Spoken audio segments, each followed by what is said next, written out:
দেখুন ভিডিওটা ভালো করে। যারা প্রতিবাদ করছে তারা রেল লাইনের উপরে বাদ দিয়ে রেল অবরোধ করার চেষ্টা করছে এবং একজন রেলকর্মীকে বেধড়ক মারধর করা হয়েছে। এটা কি একটা ক্রাইম নয়? এটা কি একটা অপরাধ নয়? এদেরকেও মুখ্যমন্ত্রীর কাছে অনুরোধ করবে, এদেরকেও উপযুক্ত শাস্তি দেওয়া হোক। যেমন 11 বছরের কন্যাকে ধর্ষক করার অভিযোগে, একটা গ্যাংরেপ করার অভিযোগে যে সমস্ত অভিযুক্তদের ধরা হয়েছে বা গ্রেপ্তার করা হয়েছে, তাদের যেমন জঘন্যতমভাবে ফাঁসি দেওয়া হোক বা এনকাউন্টার করে সাজা দেওয়া হোক, যাতে ভবিষ্যতে এইসব কাজ করতে গেলে ভয় পায়।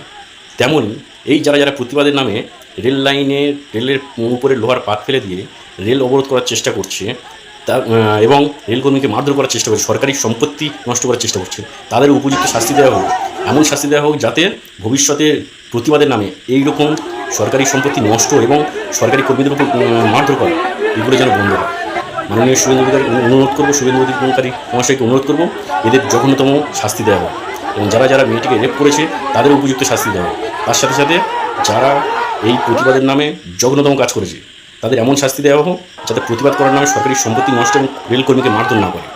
একটা রেল লাইনে পাত ফেলে দিচ্ছে, কত বড় সাহস! রেল লাইনে পাত ফেলে দিয়ে রেলকে অবরোধ করবে। যদি একটা রেলের মধ্যে কতগুলো, একটা ট্রেনের মধ্যে কত লোক থাকতে পারে ধারণা আছে? আপনাদের এই প্রতিবাদের নামে যদি এতগুলো একটা ট্রেনে কিছু হয়ে যায়, কতগুলো লোকে প্রাণহানি করতে পারে তার কোনো ধারণা আছে? তাই সরকারের কাছে অনুরোধ করবো, এদের কঠোরতম শাস্তি দেওয়া এবং ভিডিওটি প্রচুর পরিমাণে শেয়ার করা হোক যাতে সরকারের কাছে পৌঁছায়। জয় হিন্দ।